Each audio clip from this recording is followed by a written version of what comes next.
Hey, welcome back to another review. Glad you can make it. Excited to have you. Today we're going to be talking about the Sigma 18-35, both the photo and the cine lenses. This should be a pretty quick review. I did a test between the two cameras as far as pulling focus. Here's two creepy clowns. You can see me pulling focus back and forth.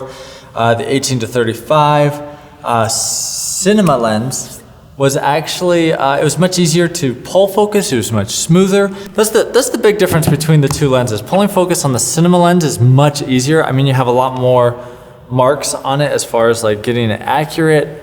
It's accurate throughout. It's really great. It keeps its focus as you zoom in and out, which is nice.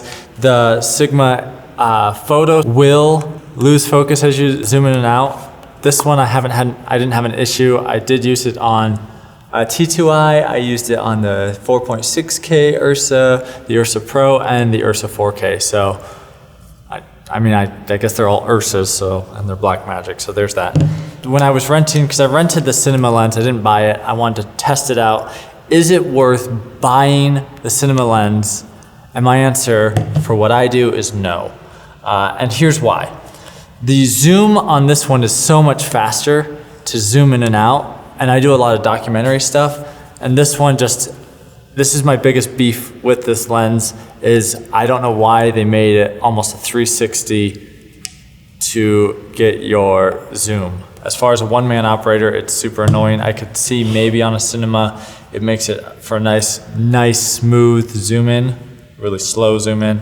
If you are doing, again, this is why it's called a cinema lens. If you are doing cinema, it is much easier to pull focus on this lens, like way easier. I mean, so the focus point is here, and it's really easy and smooth to move it back and forth. You got your aperture that you can easily adjust here. That is, obviously a free-flowing aperture, which is awesome. As far as image go on the two, they really are the same. I didn't see any differences in the bokeh, do the lens breathe as far as zooming in and out? I didn't see really any breathing between the two lenses, pulling focus. So in my opinion, if you're a run and gun type guy, one-man crew, don't even waste your time with this lens. It's really heavy comparatively. It's like 3 pounds, it's like a pound. So that's another big thing, is carrying this thing around adds a lot of weight to your rig. But if you're doing like narrative or cinema stuff, fantastic lens. Like, your focus puller will love you. It's really great.